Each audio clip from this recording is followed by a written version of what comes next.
Сәлеметсіңдер ме балалар? Бүгін біз 7-ші сынып оқушыларымен жұмыс жасаймыз, яғни өздеріңізбен. Қазақ тілі сабағы. Қазақ тілі сабағында бізде соңғы тақырыпқа келдік. Бұйырса келесі апталарда тыжыбы жазасыздар. Бізде соңғы қандай тақырып өтіп жатсыздар? Соңғы бөлім.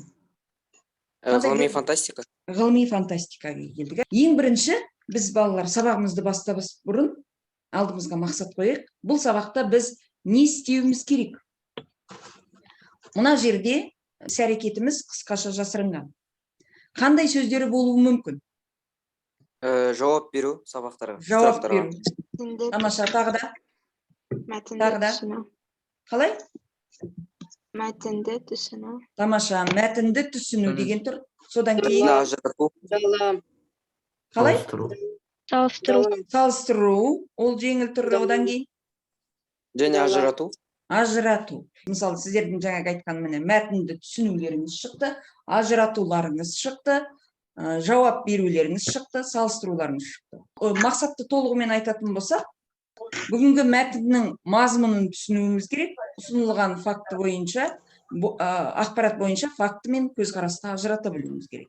Екінші, проблемалық сұрақтарға, яғни сұрақтар өте көп болады. Сұрақпен жұмыс жасай отырып, оларға жауап беру және өз жауабыңды өзгенің жауабымен салыстыру. Сонымен алдымызға осындай мақсат қояды екенбіз. Тақырып бүгінгі ғылыми фантастика. Енді ғылыми фантастика дегенде біздің ойымызға не келеді балалар? Ассоциация. Мысалы, торт десе тәтті ұғым келеді, кондитер келеді деген сияқты. Не келеді? Антиутопия фильмдері келеді. Жақсы. Тағы да? Фантастикалық. Фантастикалық не? Кино. Кино келуі мүмкін. Жақсы. Тағы да? Болашақ туралы, мысалы, фильмдер. Фильмдер келуі мүмкін. Тағы да? Мифология. Болашақ. Мифология келуі мүмкін. Дұрыс айтасың. Мифология. Одан кейін тағы да? Енді былай істейікші. Ертегілер. Ертегілер. Өте жақсы. Енді былай істейік. Бұл фантастика ғылыми қайдан шығады? Онда сұрақты кішкене басқаша бұрайын. Қиялдан. Қиялдан шығады. Тамаша. Тағы да? Ал енді фантастиканың жетістігі деп нені айта аламыз? Немесе бұл қалай жүзеге асырылады? Иә? Фантастика ол не? Ол ғылыми факторлардан туылған және қиялмен дамытылған ақпарат. Ал ғылыми фактор қайдан туады? Тамаша айттың, ғылыми фактор қайдан туады ол? Не істеуіміз керек ғылыми фактор жасау үшін? Немесе ғылыми тұжырым жасау үшін біз не істеуіміз керек? Қандай да бір Қиялдану. қиялдандық. Жақсы, ол алғашқы баспалдағы. Қиялданғаннан кейін ол қиялды жүзеге асыру үшін не істейміз? Зерттейміз. Зерттейміз ғой балалар. Зерттеу жұмысын жүргізу. Яғни зерттеу жұмысы жүрген кезде бұл дүние бізге жүзеге асады. Ал енді қарай. Не айтылды, не айтылмады. Зерттеуіңіз сіздердің жаңағы ғылыми жоба. Енді ғылыми фантастиканың өнімі деп нені айта аламыз? Ғаламтор. Роботтар. Ғаламтор, роботтар. Арман. Жоқ, арман емес. Қиял кіреді. Онда балалар былай істейікші. Бірінші кезең, бірінші, екінші, үшінші кезең деп айтайық. Алғашқы кезеңдері қайсы болады? Арман. Қиял болады. Одан кейін не істейміз? Ертегі шығарамыз. Дұрыс. Ертегі шығарамыз. Бірінші армандаймыз, қиялдаймыз, оны сосын ертегіге қосамыз. Одан кейін Тиімді жолы ғаламтор. Ғаламторға дейін. Ғаламтордың өзі өнім емес пе? Ғылыми жоба. Бір қазіргі сіздерге түсінікті сөз мынау, иә, ғылыми жоба. Ғылыми жоба жасаймыз, немесе зерттеу жасаймыз деп нақтырақ айтуға болады. Одан кейін барып оның өнімін аламыз. Қандай өнімін аламыз? Ұялы телефон аламыз, ғаламтор аламыз, сосын робот және ұшақ қой балам. Ұшақ деген қиялдан туған нәрсе қой. Адам ұшқысы келді. Ұшқысы келді де ертегіде қалай ұшып кетті адам? Оның қанаты пайда болды. Қанат пайда болды ма? Ертегіде тағы қандай ертегілер білесіздер? Ертегі оқисыздар ма? Оқыдыңыздар ма? Алдар көседе апай Аладдинда сияқты. Ұшат. Иә, Аладдин дұрыс. Кілем. Кілемге отырып ұшқысы келді. Бұл адамның қиялының жаңағы құрастыруы, одан кейін оның жүзеге асуы бізде ұшақ. Тамаша балалар. Жақсы, молодецсіңдер. Енді қазір біз мәтінмен жұмыс жасайық. Мәтін балалар, сіздерде мына оқулық болса, бұл 184-ші бетте тұр. Кімде бұл оқулық жоқ, балаларына экранға скриншот жасауларыңызға болады. Сосын бұл мәтін бойынша қазір жұмыс жасаймыз. Мәтін бойынша бірден жұмыс жасаймын. Біз оқып отырып жұмыс жасаймыз. Оны басынан аяғына дейін оқып, мына жерде уақыт алмаймыз. Не істеуіміз керек? Мен мынандай тапсырма беремін. Ақпарат өлшемі деп аталады. Ақпарат өлшемінде жаңағы мәтінді скриншот жасадыңыздар ма, балалар? Ашайын ба? Жасағандар. Кімде оқулығы бар, өз 184-ші бетті қарасын. Кімде оқулығы жоқ, басқаша мына мәтінді скриншот жасабасын. Так, енді ақпарат өлшемі деген дүние. Бұл мәтінде берілген қанша ақпаратты өлшейміз біз, салмағын. Қайсысы басым, қайсысы орташа деген сияқты. Жаңа кезеңдермен жүрдік қой. Енді қараңыздар. Бұл мәтінді оқып отырып, маңызды ақпарат, бұл ақпарат өлшемі сіздерді эссеге апаратын жол, эссеге дайындық, ТЖБ-да, қарапайым былайша айтқан кезде. Енді маңызды ақпарат, қалай түсінесіздер маңызды ақпарат дегенді? Не маңызды болуы мүмкін? Қандай ақпарат неге маңызды болады?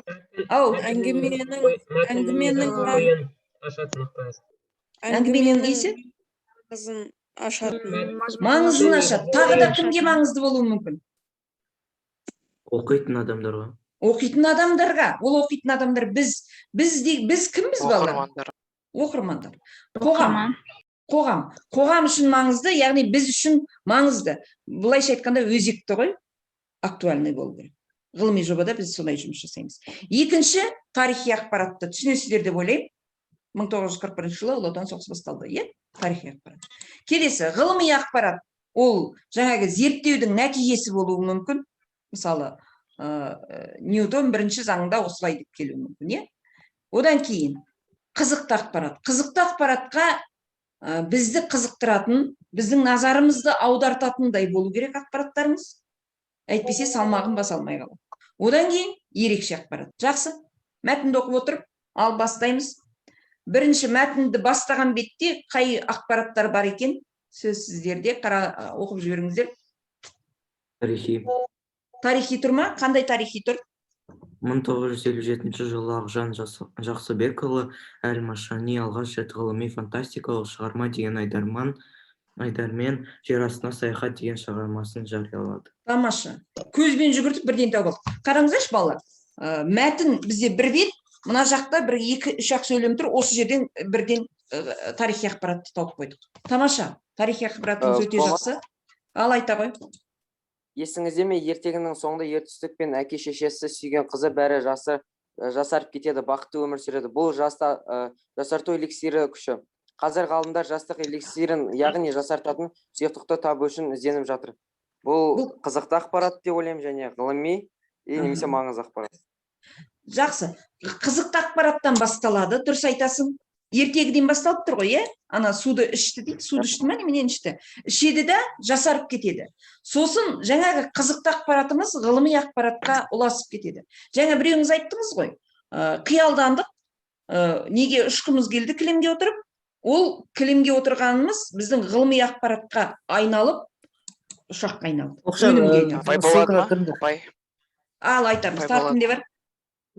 Болады ма? Ал мәтінге қатысты емес, бірақ айтылып тұр ғой, ертөстік ертегісі туралы. Сен ертегінің ішінен ақпарат айтқың келіп тұр, ал көрейік. Қызықты ақпарат, ертөстік әр сағат сайын өсе бастайды. Бұл қызықты ма? Жақсы, қызықты. Ерекше. Ерекше ғой, өте жақсы. Бұл ерекше ақпаратқа келеді. Тамаша. Бірақ балалар өте жақсы, қазір тұра тұрыңдар, бірақ балалар оқылым деген нәрсе біз мәтінмен ғана жұмыс істейміз, бірақ бізде метатаным деген нәрсе бар. Метатаным біздің сыртқы білетін зияткерлік деңгейдегі ақпараттарымыз. Оны өте жақсы қолданып байланыстырып отырсыздар. Оны бұл салмағын арттырады ерекше ақпараттың. Ал қыз бала сөйлей ғой. Маңызды ақпарат. Маңызды. Оның дәл алдында тұр. Бұл жанр өз ішінде фантастика, ғылыми фантастика, фантастикалық скетч, фантастикалық юмор болып, одан әрі бөлінеді. Ал қалай ойлайсыздар? Келісеміз ба? Маңызды ма? Біз үшін Анда сұрақ болып, әңгімені ғылыми фантастика жанры қысқаша сипаттаңыз бастасақ, сол болады. қандай ақпаратқа көбірек келеді деп ойлайсыз? Маңызды Жақсы. ақпарат. Ол Маңызды дәл ма? алдында тұр. Жақсы, жарайды. Маңызды деп есептейік, тағы қайсына келеді балалар? Менің ойымша бұл ең төмен болса ерекшеге. Өйткені Ерекше бұл- ма? Ерекшелігі. Қандай да бір тұжырымды ережені түрлеріне бөлу, ол қандай ақпарат балалар? Бір ереже шығарамыз, тұжырым шығарамыз. Қарапайым, оны екіге бөлесіздер. Мысалы, катаклизма табиғаттан келетін қауіп деп бөледі, адамзаттан келетін қауіп деп Ғылыми бөледі. ақпарат. Ғылыми ақпарат қой балалар. Мынау фантастиканы зерттегеннен кейінгі шығарған ақпарат. Негізі маңыздылыққа да келеді. Біз фантастиканы білуіміз үшін, өте жақсы. Ары қарай кеттік, тағы қандай ақпарат бар? Не айтылмай жатыр? Тағы да қосамыз. Қорқыт атамыз, Қобыланды батырымыз, аңыз, эпос кейіпкерлеріміз айналған олардың өмірінде болған жандар. Бұл қайсысына келеді? Ерекше. Ерекше. Дұрыс. Өйткені Ерекше, бұл тарихта тамаша. қалған Тарихта қалғандығымен аңыздар тарихи ақпаратқа да көп келеді туралы екен. Бірақ тарихи ақпаратта балалар факты болады ғой. Мынау фактыға келе ме? Мынау ерекшеге келеді. Яғни жаңағы ғылыми фантастиканың негізін құрап тұрған, ол біздің жаңағы батырлар жырынан бастап алдық деп тұр ғой. Бұл ерекшелік. Біз ойлаймыз ғой. Сіздер жаңа байқасаңыздар, ғылыми фантастика дегенде көбіне фильмдерді, қазіргі мен тілімде келмейді, небір кейіпкерлерді айтып кеттіңіздер, Оған дейін ол адамзат біздің ата-бабаларымыздан келе жатқан деген нәрсеге келе жатырмыз ғой біз. Жақсы. Енді былай істейік онда балалар. Енді мына біз ақпарат өлшемін өлшеу үшін осы қанша ақпарат айттыңыздар? 5 түрлі. Соның ең ауыры қайсысы екен? Соны дәлелдейікші. Маңызды ақпарат ол жаңағы. Себебі 5 килограмм. Жоқ, ол жай қойыла салған балалар. Орын ауысып кетуі де мүмкін. Мен жай қойған ғой. Неге маңызды? Маңызды ақпарат бұл жерде басым, себебі 5 килограмм деп айтпаймыз ғой балалар. Себебі? Өйткені бұл маңызды ақпарат, ол біздің қоғамымызға әсер етуі мүмкін. Ортаға. Мәтіннің негізгі ойын ашады. Негізгі ойын ашады, өте жақсы. Және біздің қоғам үшін қажетті ақпарат. Бұлай қарасаңыз, қиял деген нәрсе өзімен өзі болатын нәрсе сияқты, өзімен өзі бөлек жүрген. Олай емес екен. Қиял ертегі сияқты немесе қандай да бір түс көру сияқты адамның іс-әрекетіне алып келеді екен. Одан кейін адамның іс-әрекеті зерттеуге ұласып, зерттеу арқылы қандай да бір өнім шығады да тарихи ақпаратқа айналады екен. Ақпараттың барлығының байланысы. Енді ерекшелігі ол жаңағы қайталанбас болу үшін. Ғылыми ақпарат болғандықтан, ғылыми тұжырым болғандықтан ол ерекше болу керек. Ол басқа жерде қайталанбау керек деген нәрсе. Жақсы. Енді бұл жерде бекітіп кететін нәрсе балалар. Сіздер есте жазған кезде біз мысалы кіріспеде осының қай ақпаратын қолдана аламыз? Кіріспеде. Есте басталды, кіріспеде қай ақпаратпен бастауымыз мүмкін? Мысалы, ғылыми фантастика ертең жазасыздар. Маңызды ақпараттан. Маңызды ақпараттан. Өзектіліктен бастайсыздар екен. Яғни өзектілігі, маңыздылығы, жаңағы қоғаммен байланыстылығы және мәтіннің идеясын алып шығуларыңызға болады. Ал негізгі бөлімде қай ақпараттарды қолданамыз? Ғылыми және қызықты. Ғылыми қызықты тарих. Қалғанның барлығы негізгі бөлімде аргумент болып бізге пайдалануға болады екен. Жақсы, өте жақсы. Мәтіннің мазмұнын аша алдық деп ойлаймын. Енді осы мәтін бойынша жуан сұрақ дегенді білесіздер ме? Сұрақ. Жуан сұрақ құрастырып көрейік. Бір сұрақ қойып, оған басқа бір бала жауап берсін. өз жауабымызды сұрағымызды салыстыру мақсатында. Кәнекей. Мәтін бойынша қандай жуан сұрақ қойуға болады? Жуан сұрақ балалар жаңағы ақпараттарды қамту керек. Ол маңызды болу керек біз үшін. Немесе ол біз үшін ерекше болу керек деген сияқты. Бола ма? Ал Бола ма? айтаған. Кәні, бір-бірлеп айтайық. Сенің ойыңша фантастикалық ғылыми фантастика болмаса адам қалай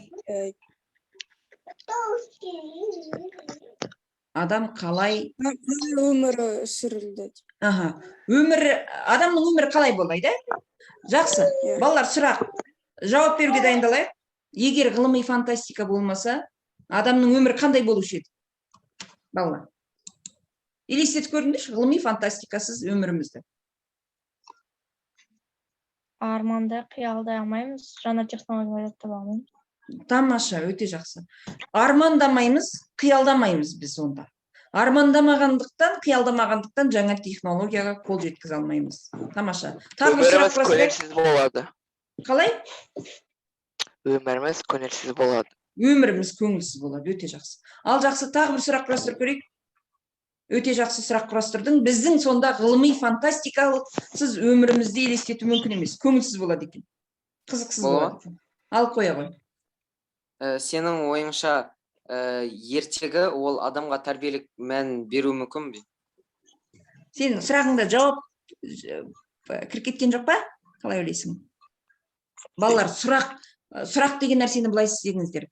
Сұрақтың ішінде жауап болмасын. Мысалы, 1941 жыл соғыс басталды ма десек, оның ішінде жауап тұрады.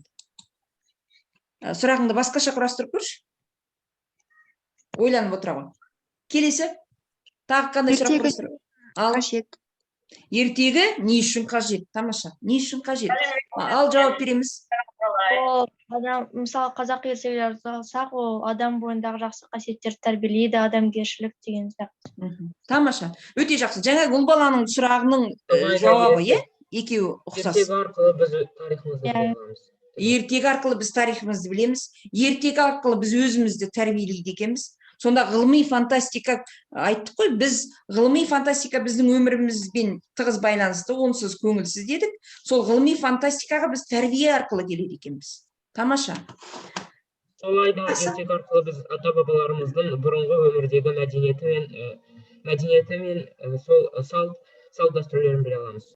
Тамаша, өте жақсы. Тарихты білеміз, ертегі арқылы тарихты білеміз. Сонда ғылыми фантастика жаңа айттыңдар ғой, онсыз біздің өмір көңілсіз. Ол тек қана біздің қолымыздағы мына телефон емес екен. Ол біздің пайдаланып жүрген қандай да бір өнім ғана емес екен. Ол бүкіл біздің тарихымыздан бастау алатын, тәрбиемізбен жалғасатын дүние екен. Тақырыпты көрдіңіздер ме бала? Жақсы, сұрақ досымен тоқтатайық. Сұрақтарың тамаша. Енді мынадай нәрсе. Метафора деп аталады. Метафора деген жалпы ережесін білетін шығарсыздар. Сіздер өткен ақындардың өлеңдерінен метафора табасыздар әдебиетте. Ал енді сол метафораны қазір біз өзіміз құрастырып көрейік. Мысалы, Мағжан Жұмабаев айтады ғой, арыстанмын, айбатыма кім шыдар дейді. Ол арыстан емес қой. Ол арыстанмын деп өзінің мықтылығын айтып тұр. Яғни арыстанның мықтылығын өзіне балап тұр. Ал сіздер ғылыми фантастиканы қандай метафорамен жасап дәлелдей аласыздар? Мына жердегі суреттерді пайдалануға болады балалар. Болмаса өзіңнің метафораны түсінуға болады. Бұл суреттер сіздерге жай подсказка ретінде осыны да қолдануларыңызға болады. Немесе мүлдем басқа сырттан бір метафора алып келуге болады. Ғылыми фантастика ол мысалы немене өзен деп кез келген ұғыммен байланыстырады. Фантастика бұл тарих. Ғылыми фантастика бұл тарих. Иә, тамаша. Себебі біз соны көре арқылы біз өзіміздің тарихымызды білеміз. Мысалға сол ертөстікте.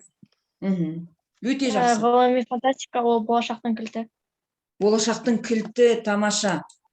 Неге кілті ол? Ал, себебі біз өзімізді ғылыми фантастика арқылы... Балалар тоқтай тұрыңдар, ана қыз бала дәлелдеп жіберсін. Неге кілті?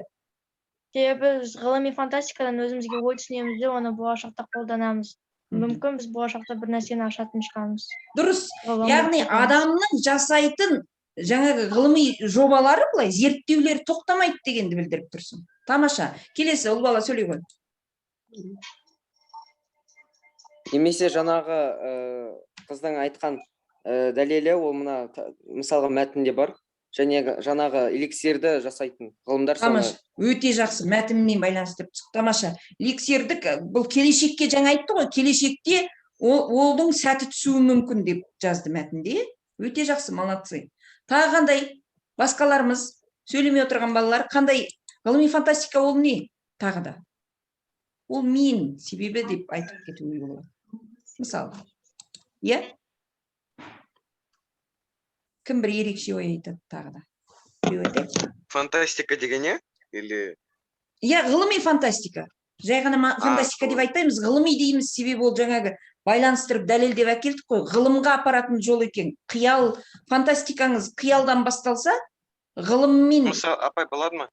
Айта ғой, кәне. Ғылыми фантастика, мысалы, ол фильмді болады ма мысалға келтіруге? Мысалы, қараңыз. Интерстеллар бар ғой фильм.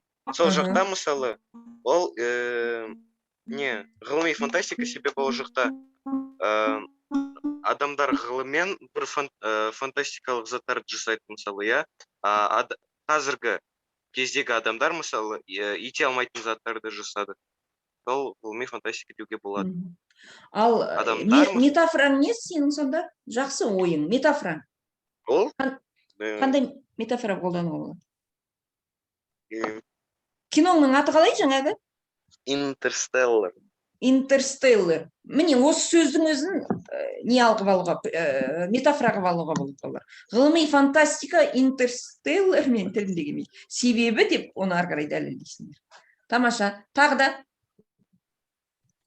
да. Ол не ғылыми фантастика? Ғылыми фантастикасыз біз өмір сүре алмаймыз дедік. Ол біздің тарихымыздан басталады екен. Ол бізді тәрбиелейді екен. Ол бізді еңбекке баулайды екен. Жаңағы біз жұмыс жасап зерттейді екен. Ол бізді іздендіреді екен. Ең соңында жаңа қыз бала айтты. Ол біздің болашағымыз екен. Яғни адамзат қашан пайда болды, содан бері бізбен бірге келе жатқан дүние екен де.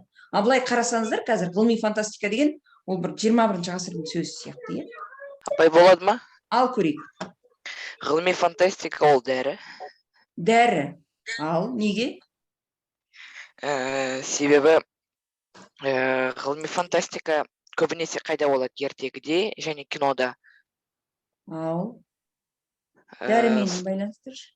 Сондықтан да егер біз ғылыми фантастикаға қатысты ертегілер оқысақ және кинолар көрсек, біздің қиялымыз үлкейеді. Дәрі дедік. Дәрі деген, дәрінің қызметі не балар? Дәрінің қызметі емдейді ғой. Сонда ол нені емдейді? Мысалға дәрі болса, ол былай себебі мынандай болуы мүмкін. Біз ертегі көреміз, кино көреміз. Кинодан көрген, ертегіден көрген нәрсені адамдар мысалға ойлайды, мысалы, кейбір фрагменттерді көріп қалады ғой, сағымда шөп арқылы деп. Кейбір адамдар дәріні бір ертегі арқылы жасауы мүмкін. Мына мәтіндегі деймін, мысалы, эликсир сияқты. Наверное. Жоқ, апай, фантазиясы кем адамдар сол ғылыми фантастиканы көріп қиял үлкейеді. Иә. Үлкейеді емес, емделеді. Өйткені сен дәрі деген сөздік пайдаланыпсың. Тамаша. Қыздар, қандай бір метафора бар ма жақсы? Ғылыми фантастика ол біз. Біз себебі? Адам себебі ертегіні басқа адам жан жануарлар емес, оны біз жасап ойлап шығарамыз қиялымыздан. Тамаша. Ол біз, яғни ең өте жақсы осы жерден нүктесін қоюға болады балалар. Ғылыми фантастика айттық, банау біздің ата-бабаларымыздан басталады екен, қиялымыздан басталады екен.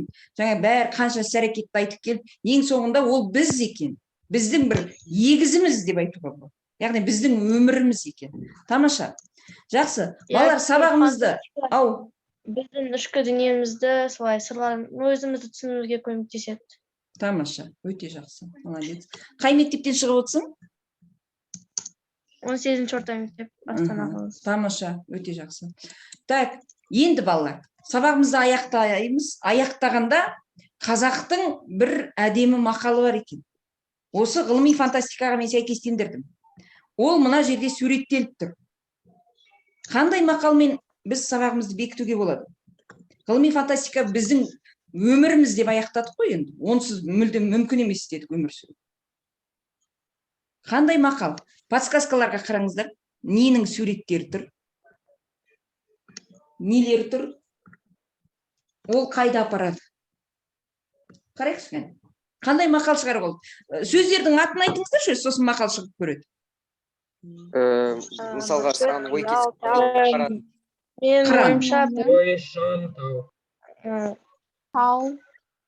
Тау, жақсы тау болсын. Тағы қандай сөз бар? Тау шын болар. бұл нәрсе күшпен алысқа бармайсың, немен алысқа барасың дегендей.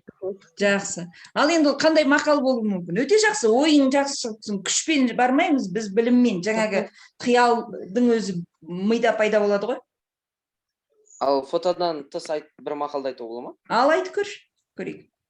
Мысалға, еңбек етсең ерінбей, тояды қарның тіленбей. Мысалға, ол жаңа біз айтқандай Апай болады. Тамаша. Апай. Бұл Абайдың сөзі өте жақсы келіп тұр. Біз осы Апай. ғылыми фантастикаға еңбекпен ғана жетеміз. Ал айта ғой. Қалай еді? Бой жетпеген жерге ой жетеді, қыран жетпеген жерге қиял жетеді. Тамаша. Өте жақсы. Бой жетпеген жерге ой жетеді дейді. Тіпті мақалдың мен екінші жартысын қойған жоқпын, екінші жартысында біледі екенсіңдер. Қыран жетпеген жерге қиял жетеді. Қыран деген өте биік шоқ, балалар, білесіз. Сол қыран мысалы ең құзар шыңына, таудың ең құзар шыңына жұмыртқасын салса, адамның қиялы одан да биік ұшады екен. Сонда біздің бүгінгі оқыған ғылыми фантастикамыз, өздеріңіз айтпақшы, бұл біздің өміріміз екен, біздің тарихымыз екен, әрбір тіршілігіміз, іс-әрекетіміз екен. Және өздеріңіз жаңа айттыңыздар, болашағымыз екен. Сабағымызға кері байланыс жасайық. Bir түс таңдаңыздаршы, балалар. Ойша, жасыл, қызыл, сары. Тағы да? Сары. Жақсы. Енді былай істейік. Осы түсті ойша ойлап отырыңыздар. Сол түске қатысты, сабаққа қатысты ойларыңызды айтасыздар. Яғни, қызыл түсті таңдап ойланып отырған адам, мен бүгін не білдім? Қызыл түс бар ма? Мен бүгін не білдім? Не білдіңіздер? Ал айта ғой. Бүгін біз фантазия дегеніміз не ой білдігеніміз соны түсіндік. Нақтырақ, тағы не білдік? Мәтін бойынша қараңыздаршы, не білдік? Ғылыми фантастикаға метафора келтірдік. Метафора жасауды үйрендік, тамаша. Тағы да? Бір ойдан, мысалы, ұшақ сияқты үлкен зат пайда. Яғни, біздің өмірімізбен тығыз байланысты екенін білдік, е? Біздің тарихымыз екенін білдік. Тамаша. Сарылар бар ма? Тамаша, өте жақсы. Сары бойынша кім сөйлейді? Что у меня получилось? У кого что получилось, балалар? У меня получилось, что знать о метафоре. Как составить метафору? Метафораны біз ойладық қой. Ол әдебиетте бар, әдебиеттен табасыздар. Күнделікті өмірде метафора құрау ол, балалар. Ситуацияға баға беруді. Қазақша сөйлейді. Ситуацияға баға беруді метафора деп айтады. Бұл метафорамен сіздер эсселеріңіздің қорытынды бөлімінде метафора қолдана аласыздар.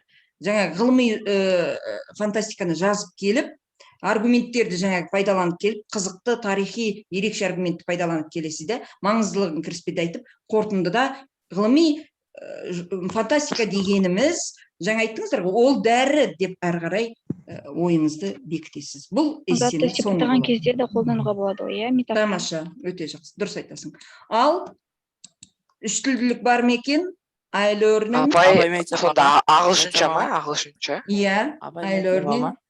Ал көрейік, жігіттер, қыздар. I learned that fantasy is a great form of creation and invention and how it affects our life. In addition, I learned how to use metaphors and sentences. Very good. Тамаша. Сендер орысшаға қарағанда, қазақша қарағанда ағылшынша сайрапсыңдар ғой? Тамаша. Тағы кім көреді? Кәне көрейік. I learning. Болады ма? Ал давай. Айта. I learned from this lesson that science fiction is related to the Kazakh literature This lesson was very interesting for me. Perfect. Тамаша. Керемет. Жақсы балалар. Бүгінгі сабағымызды аяқтаймыз. Сабақ ұнады ма? Иә. Сабақ ұнаса, ұнады. осылай менің сабағыма шығып. Енді сіздерге алдыдағы ТЖБ-ға біраз мәлімет алдыңыздар деп ойлаймын. Қош сау болыңыздар. Мұғалімдер болса қалсын, оқушылар шығуға болады. Сау болыңыз. Рахмет, апай, сау болыңыз. Сау болыңыз. Сау болыңыз. Так, бізде мұғалімдер, әріптестер, қалдарыңыз қалай? Бұл бүгінгі біздің қазақ тілі сабағы 7-ші сынып бағдарламасы бойынша соңғы тарау ғылыми фантастика. Ғылыми фантастикадағы сабақты бастамас бұрын мақсатымызды айтып өттік. Мақсатымыз жаңағы айтылымға қатысты дағдысына және оқылым дағдысына қатысты болды. Сұрақ құрастыру, оған жауап беру, өз сұрағыңды өзгенің сұрағымен салыстыру, яғни бағамдау, өлшей алу. Оқушылар жұмыс жасады, мақсатыма жеттім деп ойлаймын. Сіздердің ойларыңыз, ұсыныстарыңыз, пікірлеріңіз. Сәлеметсіз бе? Сәлеметсіз. Сіздің сабаққа қатыстым. Мен жас маманмын. 177-ші жалпы білім беретін мектепте қазір мұғалім болып істеп жатырмын. Жалпы сабағыңыз өте қатты ұнады, нақты. Одан кейін жүйелі өтті сабақ. Және де оқушылармен қатар менде біраз ақпарат, біраз мәлімет білдім десем болады.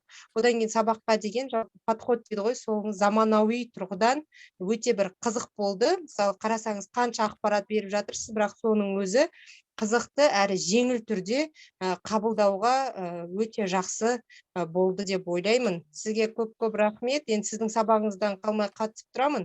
Осы уақытқа дейін көп сабақтарға қатысатын едік, бірақ кішкене бұрынғы дәстүрлі жүйемен өтіп қалады, немесе жаңағындай бір біз білетін интербелсенді әдістерді қолданады деген сияқты еді. Бүгін сіздің сабағыңызда бір заманауилықты көрдім, және өте қызық болды. Өзім де сабақты қойып арасында сізді тыңдап, жаңа не айтады, ғылыми фантастиканың өзіне жаңа ішіне кіріп кеттік. Сізге көп рахмет, шығармашылық табыстар тілеймін. Рахмет, әріптес. Рахмет сіздерге, Марал Оралбековна. Мен жаңа сабағыңыздың соңынан қатысып қалдым да, енді менде кішкене түсінбеушілік болуы мүмкін, сондықтан бір сұрағым бар еді сізге. Мынау қазақ тілі сабағы 7-ші сынып, иә? Сіз қазір балаларыңыз ағылшын тілінде сөйлеп жатыр, иә? Сіз өзіңіз менің ойымша түсініп, кәдімгідей баға беріп отырсыз. Енді бұл жағдайды мен шын айтайын, өзім түсініп отырған жоқпын. Сіз өзіңіз ағылшын тілін қосымша оқыдыңыз ба, жоқ әлде 3 тілділік курс арқылы осындай дәрежеге жетіп отырсыз ба, осыны білгім келеді. Сондықтан осы туралы сіз бізге түсіндіріп беріңізші. Мен мысалы соңынан кірдім, түсінбей қалдым. Жақсы, рахмет сізге. Сұрағыңыз бойынша 3 тілділік деген мен Назарбаев зияткерлік мектебінде жүргенде бастағам. Үнемі қолданбаймын, әрине, осылай арасында қолданамын сабақтарда. Бұлай орыс тілін қалай үйрендік, ағылшынға да солаймын. Есту жаңағы қазақ тілін оқытудың бүгінгі күндегі жаңартылған білім мазмұнындағы форматы тыңдау, айту, оқу, жазу арқылы дамытып қалыптастыру керек болып жатыр. Бізге қалыптастырып дамыту керек болып отыр. Сол сияқты кез келген тілді біз солай үйренеміз. Мысалы, тағы бір әдісті ұсынып көрейін мен сіздерге. Шәкәрімді өткенде 11-ші сыныпта біз ескі бағдарламада шәкәрім болатын. Шәкәрімді өткен кезде шәкәрімнің өмірбаянын, шәкәрімнің шығармасына қатысты мен ағылшынша не тауып алдым, видео. Соны таза қазақшасы да бар екен, Абайдың 150 жылдығына дайындалған, орысшасы да бар. Мен қазақшасына енді ағылшынша 100% білем деп айта алмаймын. Сол қазақшасын тыңдап отырып, балаларға тапсырма дайындадым, тест тапсырмасын, таза тапсырмасын дайындап, балаларға әкеліп ағылшынша қойып қостым да, тапсырманы қазақша беріп ем. Балалар басында ренжіген, мұғалім неге сіз ағылшынша бересіз деп. Бір кезде қараса, барлығы 90-95% беске жазып шыққан ғой. Содан кейін өстіп ағылшын тілінде тапсырмаларды араластыра бастадым. Оның өзінде заман талабына сай, орнымен, әрине шектен шығып кетпейміз, және қиюы келген жағдайда қолданамыз. Өстіп бастаған, қазір былай сәтімен шығып отыр. Бұл аудитория, отырған аудитория менің оқушыларым емес, отырған аудитория Астана қаласы мен Павлодар қаласы отыр мұнда. Жақсы, рахмет. Демек, мен де ойлап отырмын да, бүйтіп араластыру үшін, кіріктіру үшін бірінші өзіміз оқып, ағылшын тілін меңгеріп алуымыз керек-ау деймін депші. Рахмет сізге. Балаларыңыздың сөйлетіп жатсыз.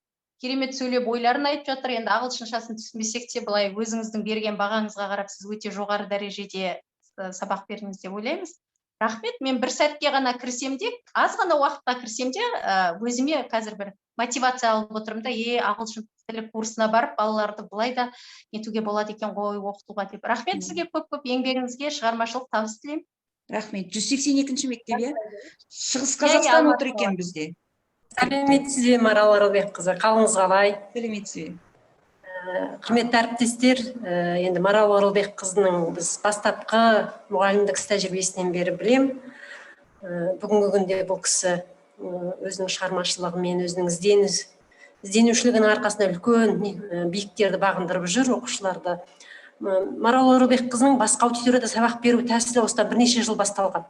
Бүгінгі мына қоғамда болып жатқан жағдайға байланысты соны онлайн өткізіп, жаңағы қорықпай басқа аудиторияда сабақ беруі бұл үлкен іс деп ойлаймын. Өйткені алдыңда тұрған баланың кім екенін, қандай екенін танымай отырып, білмей отырып сабақты өткізу бұл шынымен де шеберлік, батылдық. Марал Оралбекқызы, сізге шығармашылық табыс тілеймін. Павлодардың балалары сөйлеп отырды жаңа. Мен қарап отырдым, жанып отырғанда. Семей қаласынанмын, 33-ші мектеп, Қайрат Рысқұлбеков атындағы мектептің ұстазымын, қазақ тілі әдебиетінен берем. Жалпы Марал Оралбекқызының сабағы маған қатты ұнады. Өзім 16 жыл іс тәжірибем болса да, көптеген әдіс тәсілдерді үйреніп отырмын. Соның ішінде мәтінмен жұмыс, оның ақпарат өлшемі деген әдіс тәсілді жалпы қазақ тілі емес, сонымен қатар қазақ әдебиет сабағында да әртүрлі өзгерістерді енгізе отырып қолдануға болатын өте тиімді әдіс тәсіл екен. Енді Марал Оралбекқызына көп рахмет айтамын, өйткені жаңа айтып жатыр ғой әріптестеріміз. Көзбен көз көрмегеннен кейін, оқушылар танымағаннан кейін сабақ беру ол ерліктің ерлігі деп білемін. Өз басым сізге еңбегіңізге толағай табыс тілеймін. Еңбектегі тасыңыз өрге домалай берсін. Көп рахмет. Рахмет. Павлодар бар екен. Мен облыстық бір іс-шараға қатысып жатырмын да, сол жерден шыға алмай қалдым сіздерден. Мен де сабағыңыздың соңында кірдім, өзімде онлайн болған содан кейін. Дегенмен де жаңағы өзің қатарлас әріптестеріңнің айтып жатқан пікіріне қосылам. Себебі сабақты оқыту қазір 21 ғасырдың құзыреттілігін баланың бойына меңгертуден басталады. Талап қоюдың өзінде де орынды талап бар, орынсыз талап бар. Мысалы, баланың білімін алға шығарту үшін әр баланың өз бойындағы бір ерекше қасиетін іліп әкететін ерекше қасиетіңіз сіздің бойыңызда бар. Сол мені өте қуантады. Есіңізде болса, менде курста болған кезде өз біліміңізді басқаларға үйрету үшін, мысалы, батылдық танытып бірден тақтаға шығып көрсеткеніңіздің өзі үлкен жетістік деп есептеймін. Тағы бір айта кететін мәселе, сіздің бойыңыздағы батылдықты қазіргі балалардың бойына тартып жатыр. Сыныпты жақсы таңдағансыз, 7-ші сыныптың оқушылары өзіндік көзқарасын білдіруге ашық, әлі де болса да жаңағы балалықтан жасөспірімдік шаққа ауытқыған, көзқарасы қалыптаса қойғанымен, өзіндік көзқарасы қалыптасқанымен бір нақты шешім қабылдауға, батыл қадам жасауға біреудің нақты ұсынысын күтіп тұратын сәттері. Менің ұлым сіздің классыңызда оқыған сол бір жылдың ішінде қатты өзгерді. Сол өзгергенін әлі күнге дейін сақтайды. Екі сөзінің бірінде орайы келген сайын айтып отырады. Марал мұғалім сияқты оқытатын болса ғой, Марал мұғалім сияқты үйрететін болса ғой деп. Сондықтан да сізге шығармашылық табыс тілеймін. Осындай сабақтарды көп жүргізе беріңіз. Жаңағы аз білгенін көп қазаққа үйретпесте қазақпын деудің де қажеті жоқ деген сөз ойыма келіп тұр. Дегенмен дәл айтпасам да тұспалдап тұрмын, кешірім сұраймын. Сондықтан да өзіңіздің көп біліміңізді аз қазаққа үйрете беріңіз, сонда қазақтар көбейетін шығар деп ойлаймын. Қай тілдің алсаң да, оның ішіндегі қазақ тілі Қазақстан үшін басты тілі, ана тілі болып қалу керек. Соған сіздің қосатын үлесіңіз ерекше деп есептеймін. Сондықтан республика көлемінде тілдің мәртебесін шарықтата беріңіз. Оған сіздің біліміңіз де, біліктілігіңіз де, құзыреттіңіз де, ақпараттық коммуникациялық компетенцияңыз да жетеді. Мен сізге сенемін, тек қана алға. Сабағыңыз үшін көп рахмет. Сіздің телефоныңызды қалай алуға болады? Мен қазір жазатайым соңында ғана кірдім, онша көп мәлімет аламадым, бірақ ұнады. Сіз Астанасыз ба? Жоқ, мен Түркістан облысынан едім. Жақсы болды. Бүкіл Қазақстан кіріпті ғой мына жерде. Менің телефонымды мен Чаттан қазір келіп қалып. чаттағы сообщениеге жазайын. Атал апай, Ау, айта беріңіз. қалайсыз? Сіз шынымен де супер мұғалімсіз. Рахмет. Тамаша, керемет. Мен Түркістан облысы Жетісай ауданынан Фируза Тултаева өткенде сабағыңызға қатысқанмын. Әсіресе біз сияқты жас мамандарға осы эссе жазу бойынша сабағыңыз өте қажет деп ойлаймын. Мен барынша сіздің ссылкаңызды жіберіп жатырмын. Көпшілікке осындай жас мұғалімдерге сіздің сабақтарыңыз өте қажет. Рахмет. Тек қана шығармашылық табыс тілеймін. Түркістан Аман дедіңіз ба? болыңыздар, Көп рахмет. Иә, Түркістан облысы Жетісай ауданы. Тамаша. Көп рахмет, әріптестер. Сау болыңыздар. Сау болыңыздар.